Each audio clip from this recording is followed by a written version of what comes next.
တို့ Windows တန်းမှာအခုလိုမျိုးဒီကိုယ့်ရဲ့ local disk C drive ကနေနေတယ်ဆိုလို့ချင်းထပ်ပြီးတော့ကျွန်တော်တို့ data တွေထပ်ထည့်လို့မရတော့တာကိုကျွန်တော်ဒီ data တွေအခုလိုမျိုးหนีသွားတာကိုဘယ်လိုမျိုးပြန်ပြီးတော့ဖြတ်မလဲဆိုတာကိုပြောပြမှာဖြစ်ပါတယ်အဲ့တော့ဒီလိုမျိုးဖြစ်သွားတယ်ဆိုလို့ချင်းကျွန်တော်တို့ဒါကိုယ့်ရဲ့ set ထဲမှာမလိုအပ်တဲ့အမိုက်တလိုက်တွေမလိုအပ်တဲ့ software တွေ file တွေဒါတွေပြည့်လာတဲ့အတွက်ကြောင့်မလို့အခုလိုမျိုးကျွန်တော်တို့တွေကหนีသွားတာဖြစ်ပါတယ်အဲ့တော့ဒီလိုမျိုးหนีသွားတယ်ဆိုလို့ချင်းကျွန်တော်တို့အတိကအမိုက် file တွေကိုအရင်ဆုံးစစ်ရမှာဖြစ်ပါတယ်အမိုက် file တွေကိုစစ်ဖို့အတွက်ကျွန်တော်တို့တွေက Windows R ကိုနှိပ်ပါအဲ့တော့ Windows R ကိုနှိပ်ပြီးတော့ run bar ကိုခေါ်ပြီးသွားပြီဆိုလို့ချင်းကျွန်တော်တို့အခုဒီမှာမြင်နေရတဲ့ TMP ပေါ့နော် TEMP ဆိုတာကိုကျွန်တော်တို့ဒီမှာထည့်လိုက်ပါထည့်ပြီးသွားပြီဆိုလို့ရှိရင်ကျွန်တော် keyboard ပေါ်က under ကိုခောက်ပြလိုက်ပါဒါဆိုလို့ရှိရင်ဒါမလိုအပ်တဲ့ file တွေအမှိုက်တွေဖြစ်ပါတယ်အဲ့ဒါကိုကျွန်တော်တို့တွေက control A ဆက်လက်ပေးပြီးတော့ကျွန်တော် delete key နဲ့ဖြတ်ပေးလိုက်ပါအဲ့လိုမျိုး delete key နဲ့ဖြတ်ပြီးဆိုလို့ရှိရင်ကျွန်တော်တို့မှာမပြတ်တဲ့ file လေးတွေတချို့ရှိပါတယ်အဲ့ဒါကြလို့ရှိရင်တော့ကျွန်တော်တို့တွေက continue ကိုနှိပ်ပေးလိုက်ပါ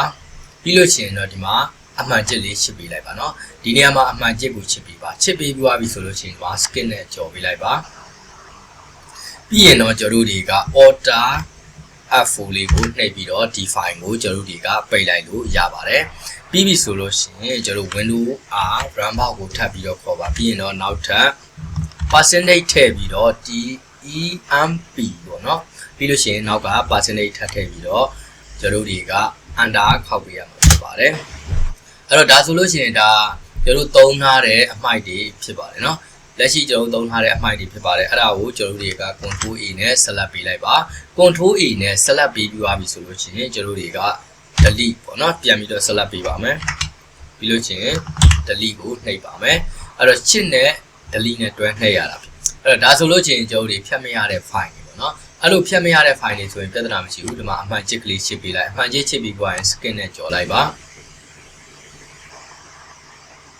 ပြီးပြီဆိုလို့ရှိရင်ကျွန်တော်ဒီဟာကိုပိတ်ဖို့အတွက် order F4 ကိုနှိပ်ပေးပါပြီးပါပြီဆိုလို့ရှိရင် run bar မှာထပ်ပြီးတော့ပဲခေါ်ရပါမယ်ပြီးရင်တော့ V R E F E D L C H ပေါ့နော်အဲ့တော့ဒီမှာဆိုလို့ရှိရင်ကျွန်တော်အများအားအသုံးပြုနေတာဖြစ်တဲ့အတွက်အခုလိုမျိုးလေးပေါ်လာပြီပေါ့နော်ပေါ်လာပြီဆိုလို့ရှိရင် keyboard ပေါ်က under လေးကိုခောက်ပေးလိုက်ပါunder ခောက်ပြီးသွားပြီဆိုလို့ရှိရင်ဒီနေရာမှာကျွန်တော်တို့တွေက continue ကိုနှိပ်ပေးပါအဲ့တော့မလိုအပ်တဲ့ file တွေကအများကြီးပဲပေါ့နော်အဲ့တော့မလိုအပ်တဲ့ file တွေမလိုအပ်တဲ့ software တွေကိုယ့်ရဲ့ set ထဲမှာရှိနေတယ်ဆိုလို့ရှိရင်ကျွန်တော်တို့တွေကဒါset လဲပေါ်ပါတယ်အခုလိုမျိုးလုပ်ပြီးတယ်ဆိုလို့ရှိရင် set တန်းချီလောက်တာလဲလောက်ရလဲရောက်တယ်ပြီးလို့ရှိရင်ခုနကလိုမျိုးကျွန်တော်တို့တွေက drive တွေညီနေတယ်ဆိုလို့ရှိရင်လည်းကျွန်တော်တို့ဒီနီလန်းကိုဒါအရင်ဆုံးလုပ်ရတယ်ပေါ့နော်ပြီးရင်ကျွန်တော်တို့တွေက order F4 လေးနဲ့ပြန်ပိတ်မယ်နောက်ထပ်ပြီးတော့ run bar ကိုထပ်ခေါ်မယ်ဒီခါကျတော့ကျွန်တော်တို့တွေက RECEMD ပေါ့နော် RECEMD ပြီးလို့ရှိရင် keyboard ပေါ်က under ကိုခောက်ပေးလိုက်ပါဒါဆိုလို့ရှိရင်ကျွန်တော်တို့ဒီ file တွေဒီမှာသုံးထားတဲ့ file တွေပေါ့နော်အရင်ရက်တွေကသုံးထားတဲ့ file တွေဒါတွေကိုကျွန်တော်တို့တွေကဖြတ်ထုတ်ရမှာဖြစ်ပါတယ်အဲ့တော့ control A shift delete ဒါဆိုလို့ရှိရင်ကျွန်တော်တို့အားလုံးဖြတ်သွားပါလိမ့်မယ်နော်ပြီးလို့ရှိရင်တော့ကျွန်တော်တို့တွေက order F4 လေးကိုနှိပ်ပေးလိုက်ပါပြန်ပြီးတော့ run bar ကိုပြန်ခေါ်ပါခေါ်ပြီးတော့ဒီ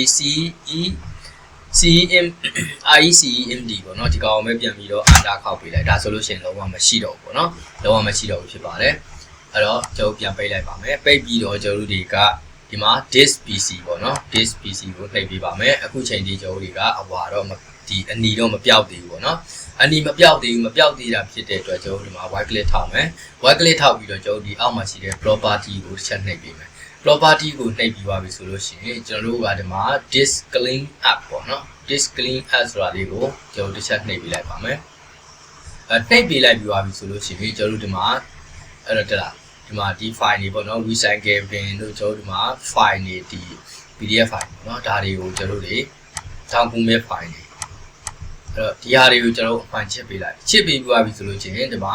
clean up system file ပေါ့နော် clean up system file ဆိုတော့တစ်ချက်နှိပ်ပေးလိုက်ပါနှိပ်ပေးလိုက်တယ်ဆိုလို့ချင်းဒီဘက်မှာပေါက်ကလေးအခုလိုမျိုးလေးသူက clean နေလိုက်မယ်ပေါ့နော်ပြီးသွားပြီဆိုလို့ချင်း okay ဆိုတာနှိပ်ပေးလိုက်ပါပြီးလို့ရှိရင်တော့ delete file ပေါ့နော် အဲ့တော့ကိုယ့်ရဲ့ဆက်ကကျွန်တော်တို့တွေမကြာခဏဒီလိုမျိုးလေးတွေဖြစ်တတ်တယ်ဆိုလို့ရှိရင်ကျွန်တော်တို့တွေကဒီနည်းလမ်းကိုအသုံးပြုပြီးတော့ကျွန်တော်တို့လုပ်ပေးပါနောက်တစ်ခုကကျွန်တော်တို့တွေကမလိုအပ်တဲ့ software တွေထည့်သွင်းထားတာမျိုးမလိုအပ်တော့တဲ့ data တွေပေါ့နော်ဓာတ်ပုံတွေ video တွေပေါ့နော်ဒါတွေကိုကျွန်တော်တို့တွေကတူလောင်ထားမယ်ဆိုလို့ရှိရင်ဒီမှာထားမယ်ဆိုလို့ရှိရင်ကျွန်တော်တို့ C drive ကအပြည့်မြန်ပါတယ်အဲ့တော့ C drive နဲ့ data file နဲ့ရောထားတာလားဆိုတော့အဲ့လိုလည်းမဟုတ်ဘူးရောထားတာမဟုတ်ဘူးဒါပေမဲ့ကျွန်တော်တို့တွေဒီ download file ပေါ့နော် download file မှာဆိုလို့ရှိရင်ဒီလိုမျိုးပုံတွေပေါ့နော်နောက်တစ်ခုက download ဆွဲထားတဲ့ video တွေနောက်တစ်ခုကဒီမှာဆိုလို့ရှိရင်ဒီ software ပေါ့နော် software တွေရှိတယ်နောက်ကျွန်တော်တို့တွေ video file ဆိုလို့ရှိရင် video file ပေါ့နော်video file ဆိုလို့ရှိရင် video file အဲ့တော့ဒါတွေကကျွန်တော်တို့အတွက်ကိုကျွန်တော်တို့ရဲ့ C drive ကိုหนีစေတယ်ပေါ့နော် C drive ကိုအပြည့်မြန်စေတယ်ဒါကြောင့်မလို့ကျွန်တော်တို့တွေကအဲ့လိုမျိုးကျွန်တော်တို့တွေကလုပ်ပေးပါအခုဒီမှာဆိုလို့ရှိရင်သူဖြတ်နေတယ်ပေါ့နော်သူဖြတ်နေတယ်ခဏစောင့်ပြရမယ်ပေါ့နော်ဒီဖြတ်တဲ့အချိန်ကိုအဲ့တော့ခုနကပြောသလိုပဲကျွန်တော်တို့တွေကဒီမှာရှိနေတဲ့ download ထဲမှာရှိနေတဲ့ပုံတွေပေါ့နော် download ထဲမှာရှိနေတဲ့ပုံတွေကိုမလိုအပ်တဲ့ဟာတွေပေါ့နော်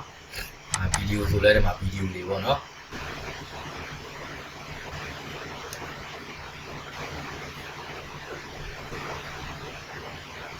အဲ့တော့ video file တွေဆိုလဲကျွန်တော်ပုံမလိုအပ်တော့တဲ့ file တွေဆိုလို့ချင်းဒီမှာလာပြီးတော့အခုလိုမျိုး select ပေးပေါ့နော် select ပေးပါပြီဆိုလို့ချင်းပေါင်းတွေကိုဖြတ်လိုက်ပါ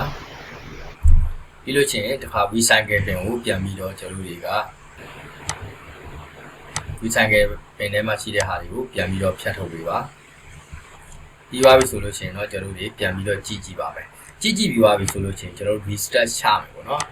reset ကို restart ချပါမယ်